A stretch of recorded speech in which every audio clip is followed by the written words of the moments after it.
2024ची जी लोकसभेची निवडणूक होती, ही निवडणूक मोदी सरकार विरोधात देशातली जनता अशा पद्धतीची ही निवडणूक या देशामध्ये झाली। इंडिया आघाडीच्या माध्यमातून विशेष करून राहुल गांधीजींनी कन्याकुमारी ते काश्मीर जी भारत जोडो यात्रा केली आणि मणिपूर ते मुंबई न्याय यात्रा केली, त्याचा इम्पॅक्ट आणि जे काही लोकांचं म्हणणं होतं ते न्याय गॅरंटी योजनेच्या माध्यमातून राहुल गांधीजींनी या देशाला देण्याचं वचन दिलं आणि लोकांचा विश्वास हा इंडिया आघाडीच्या बाजूने उभा झाला आणि ही निवडणूक जनता वर्सेस मोदी सरकार, बीजेपी वर्सेस जनता अशी झाली। आणि काल जे एक्झिट पोल आलेत ते खऱ्या अर्थानं राहुलजी जाहीर भाषणात बोलायचे की आपण सगळे जे लोक आहात जे यांच्यासाठी मीडियामध्ये काम करतात, पण यांचे मालक जे आहेत त्या मालक हे गोदी मीडिया आहे आणि तीच वास्तविकता पुन्हा देशाच्या जनतेच्या समोर गोदी मीडियाने उभी केली आणि त्याचा परिणाम असा झाला की देशाच्या लोकांनी काल टीव्या बंद करून टाकल्या। आम्हाला नाही बघायचं आहे, आमचं मत आम्ही जे दिलेलं आहे ते आता आम्ही 4 तारखेलाच बघू आणि काँग्रेस पक्षाने तोच निर्णय केलेला आहे की 4 तारखेला आमचे सगळे उमेदवारांना, आमच्या आघाडीच्या उमेदवाराला मी तुमच्या मीडियाच्या माध्यमातून आवाहन करतो की शेवटचं जे बायलेट आपलं जी EVM मशीन आहे तिथपर्यंत उघडतपर्यंत आणि पूर्ण काउंटिंग केल्याशिवाय तिथून कोणी बाजूला व्हायचं नाही।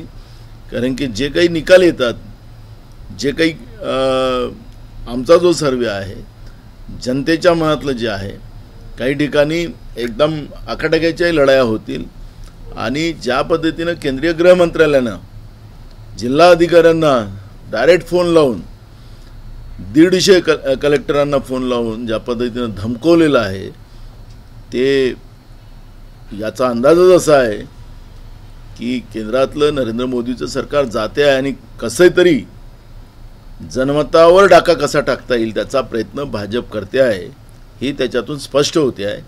आणि म्हणून शेवटचं EVM मशीन उघडतपर्यंत कोणी तिथून हलू नका आणि विजय हा इंडिया आघाडीचाच होणार, जनतेचा कोले हेच सांगत आहे। त्यामुळे हे जे काही दिशाभूल करण्याचं जे काही आता एक्झिट पोल दाखवलं जात आहे त्याला कोणी घाबरायचं नाही, हेच आव्हान मी आमच्या महाराष्ट्रातल्या सगळ्या महाविकास आघाडीच्या कार्यकर्त्यांना मी करतो आहे। आज नुकतीच एक बैठक पार पडलेली आहे ज्यामध्ये मल्लिकार्जुन खरगे आणि राहुल गांधी यांनी स्वतः बैठक घेतली आणि जे काही उमेदवार होते त्यांची बैठक घेतली आहे। काय नेमक्या सूचना त्यामध्ये? बिलकुल त्याच ह्या सूचना त्यांनी दिलेल्या आहेत की जनतेचा कौल हा एकदम स्पष्ट आहे आणि गोदी मीडियाचं जो दरबार आहे त्यांनी आपला कमाल जो दाखवलेला आहे त्याच्यावर भरोसा ठेवायचा नाही आणि शेवटपर्यंत, कारण हे युद्ध आहे आणि या युद्धाला शेवटपर्यंत लढत राहायचं आणि याच्यात विजय आपलाच होणार, ही भूमिका राहुल गांधीजी आणि खरगे साहेबांनी या ठिकाणी आम्हाला सगळ्यांना कळवलेली आहे। मागच्या 2 टर्ममध्ये जे काही हे जे एक्झिट पोलचे जे एजन्सी आहेत त्यांचे काही एजन्सी परफेक्ट ठरले आहेत, तर यावेळेस तसं होऊ शकते का? बघा, एक्झिट पोलच्या याच्यामध्ये आपण अनेक राज्यातल्या निवडणुका झाल्या, विशेष करून कर्नाटकची निवडणूक आपण पाहिली, त्याच्यामध्ये बीजेपीच्याच बाजूने दाखवलेलं होतं एक्झिट पोल, पण जनतेने कौल बदलला। त्याच्यामुळे जनतेचा कौल हा जो आहे तो आपल्याला 4 तारखेला कळेल। त्यामुळे ही कुठलीही घाई करण्याचं काही कारण नाही। महाराष्ट्रामध्ये आजही आमचा दावा आहे की महाविकास आघाडीचे जे उमेदवार आहेत 35 ते 40च्या घरापर्यंत निवडून येतील, हा आजही आमचा दावा आहे। कारण की ग्रासरूटवर आम्ही पाहिलेला आहे, लोकांचा कौल बघितलेला आहे। त्यामुळे महाराष्ट्रामधलं हा जो कौल आहे हा पूर्ण देशामध्ये सुद्धा हीच परिस्थिती राहील असा आमचा विश्वास आहे। चंद्रकांत पाटलांनी म्हटलं की आमच्या 34 ते 35 जागा येतील असाही दावा केला आहे। ज्यांच्या सभा होत नव्हत्या, ज्यांच्या उमेदवारांना लोक गावातून हाकलून लावत होते, अशी जी परिस्थिती होती त्या परिस्थितीला ते दावा करत असतील तर काय, सगळ्या लोकशाहीमध्ये सगळ्यांना दावा करायचा अधिकार आहे. महायुतीचे तिन्ही केंद्रीय मंत्री जे एक्झिट पोल आलाय त्यामध्ये दाखवण्यात आले की तिन्ही भारती पवार असतील, त्यानंतर नारायण राणे असतील, रावसाहेब दानवे असतील, हे कुठेतरी पराभवाचे. मी तुम्हाला सांगत आहे की महाराष्ट्रामधलं जे कौल आपल्याला पाहायला मिळणार आहे, जो आमचा दावा आहे तो आमचा नाही आहे, हा जनतेचा दावा आहे, जनतेचा कौल आहे. आणि महाराष्ट्रामध्ये 35 ते 40 जागा हे महाविकास आघाडी जिंकेल. संजय राऊत सांगलीच्या जागेवरून बोलले आहे आज की सांगलीवर आम्ही सविस्तर बोलणार, आम्ही गोट्या खेळायला बसलो नाही, आम्ही सुद्धा राजकारण करतोय. कोणी पण गोट्या खेळायला नाही बसलेले आहेत राजकारणामध्ये, सगळेजण राजकारण करायला झालेले आहे. तुम्ही 100% राजकारण करता, आम्ही 80% समाजकारण करतो आणि 20% राजकारण आम्ही पण करतो. त्याच्यामुळे संजय राऊतांच्याबद्दल मी काही जास्त वक्तव्य करणार नाही. आजच्या रोकठोकमध्ये संजय राऊतांनी लिहिताना असं लिहिलेलं आहे की गेली 70 वर्ष भारताने लोकशाहीचा कचरा केला. या विधानाशी आपण सहमत आहात का? कसं पाहताय या विधानाला आपण कसं पाहता? आपण सहमत आहात का? काय म्हटलं? गेली 70 वर्ष भारताने लोकशाहीचा कचरा केला असं विधान आजच्या रोकठोकमध्ये संजय राऊत यांनी केलं. 70 वर्षात भारतात लोकशाहीचा कचरा झाला असं ते म्हणतात. एकंदरीत काँग्रेसचं जो शासन होतं त्याकडे त्या दृष्टीने पाहता तुम्हाला कसं वाटतं ते त्या विधानात? असं ज्या शाळेत शिकला संजय राऊत, ती शाळा काँग्रेसने निर्माण केलेली होती. त्याच्या गावात पिण्याचं पाणी, दवाखाना, त्याचा बाळातपणचा दवाखाना झालं ते काँग्रेसने निर्माण केलेलं होतं. आणि बाबासाहेब आंबेडकरांचं संविधान टिकवण्याचं कामही काँग्रेसनेच केलेलं आहे. त्यामुळे मी त्यांच्यावर काय प्रतिक्रिया द्यावी? संजय राऊत अतिविद्वान आहे आणि कालच ते लंडनहून आलेले आहेत, त्यामुळे अजून तिथून काय जास्त शिकून आले मला माहिती नाही. 70 वर्षाच्या कामाकडे दुर्लक्ष करत म्हणजे मी काही त्याच्यावर जास्त प्रतिक्रिया देणार नाही. पण आता परवाच ते लंडनहून आले, त्या थंडीचा असर आहे की देशातल्या गरमीचा असर आहे मला माहिती नाही. नाना वो क्या बताएंगे जिस तरीके से एग्जिट पोल आ रहे हैं इस बारे में? जो राहुल जी जाहिर भाषण में जब बताते थे कि आप सब लोग को दर्द पता है, महंगाई का असर पता है, लेकिन जो मीडिया मालक लोग हैं वो गोदी मीडिया है और वही आज स्थिति एग्जिट पोल के माध्यम से सामने आई है.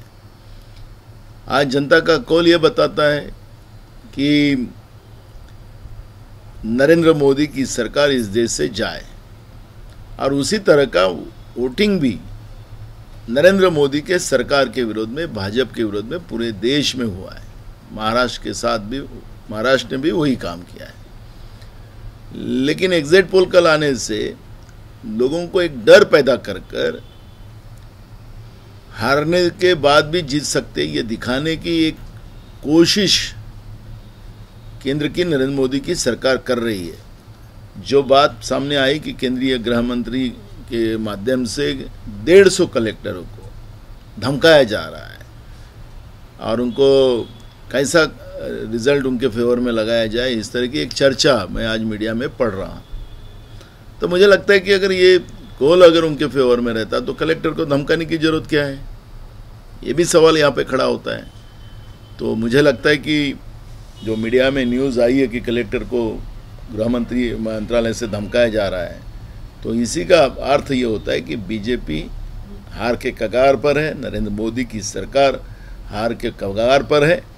लेकिन गोदी मीडिया के माध्यम से लोगों की दिशा भूल करने का एक तंत्र, क्योंकि ये युद्ध है, युद्ध में आखिरी तक नरेंद्र मोदी की सरकार और उनके सरकार के नुमाइंदे वो जीत का ही दावा करेंगे और 4 तारीख को जनता का कौल सामने आएगा और जनता का कौल इंडिया आघाड़ी के साथ आएगा. क्योंकि राहुल जी ने कन्याकुमारी से कश्मीर और की जो भारत जोड़ो यात्रा और मणिपुर से मुंबई की जो न्याय यात्रा जो निकाली, और वो जो लोगों का मत था उसी आधार पर 5 गारंटी राहुल जी ने जो दी, जो न्याय की गारंटी दी, उसी आधार पर देश में इंडिया आघाड़ी को बड़े पैमाने में लोगों ने वोट दिया है और वो 4 तारीख को स्पष्ट हो जाएगा, इंडिया आघाड़ी की सरकार आएगी. क्या कहेंगे आज केजरीवाल तिहाड़ वापस जाने वाले? अब कोर्ट ने उनको और उनको ज़्यादा दिन की उनको ये मांगी थी, जमानत के लिए उन्हें एप्लीकेशन की थी, कोर्ट ने उनको नकारा। तो इसलिए कोर्ट का मामला है, इस पर क्या ज़्यादा कुछ बोल नहीं सकते। मोदी जी ने ऐसा कटाक्ष किया है कि अवसरवादी जो इंडिया संगठन है इसको भारत की जनता ने नकारा है। क्या देखो, अवसरवादी कौन है, झूठ बोलने वाले प्रधानमंत्री कौन है, देश की जनता को पता है। नरेंद्र मोदी क्या बोलते उसकी तरफ ध्यान थोड़ी दिया जनता ने इस बार। नरेंद्र मोदी की बातों पे लोगों को ध्यान ही नहीं। झूठ बोलने वाले प्रधानमंत्री, ऐसे ही लोगों की भावना थी और लोगों का अधिकार है जो अपने वोट से सरकार बनाती है और वो सरकार झूठ का सहारा लेकर लोगों को फंसाती है, तो लोग उस तरह से बोल सकते हैं। लोकतंत्र में वो अधिकार है और लोगों ने इसी तरह नरेंद्र मोदी जी को नकारा था और उसी तरह का वोटिंग भी हुआ है। इसलिए एग्जिट पोल के आधार पर नरेंद्र मोदी अगर कुछ बोले तो उसको जनता को, आज आप लोगों का भी बयान लीजिए, लोगों में भी जाइए, तो लोग तुमको स्पष्ट बताएंगे कि हमने तो वोट किया ही नहीं, तो ये कहाँ से जीत के आ रहे हैं।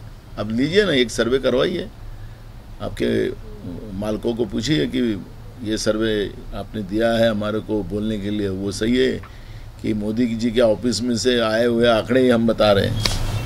सोमनाथ भारती ने कहा है कि अगर तीसरी बार मोदी अगर प्रधानमंत्री बनते हैं तो मैं अपना होने वालूंगा, आम आदमी पार्टी के नेता। बहुत सारा अभी तो 4 तारीख को तो और क्या क्या होगा जब देखेंगे। देश में एक बड़ा माहौल खराब होने का भी लोग आशंका व्यक्त कर रहे हैं। तो क्या होता है 4 तारीख को, इसका अंदाज मैं आज नहीं बोल सकता, लेकिन 4 तारीख को लोकमत के आधार पर, जनतंत्र के आधार पर, जनता के कॉल के आधार पर अगर रिजल्ट नहीं आता तो ईवीएम मशीन के बारे में जो लोगों में गैर समझ था वो सही समझ हो जाएगा और लोगों में गुस्सा बढ़ेगा, लोगों में उद्रेक बढ़ेगा। ये लोगों की आज भी अगर आप एग्जिट पोल के आधार पर लोगों के बीच में अगर जाओगे तो लोगों की भावनाओं को आप थोड़ा समझिए, किसानों की भावनाओं को समझिए, युवाओं की भावनाओं को समझिए, गरीबों की भावनाओं को समझिए, तो आपको समझ में आएगा कि लोगों में गुस्सा कितना है। आप बोल रहे हैं एग्जिट पोल गलत आ रहे हैं, पर महाराष्ट्र में कहीं ना कहीं महाविकास आघाड़ी को प्लस बताया जा रहा है। बिल्कुल है, महाराष्ट्र में जो आंकड़े दिखा रहे हैं उससे भी ज़्यादा सीटें महाविकास आघाड़ी को मिलनी चाहिए और उसी तरह का वोटिंग हुआ है, वो आपको 4 तारीख को स्पष्ट होगा। एबीपी माझा, उघडा डोळे बघा नीट।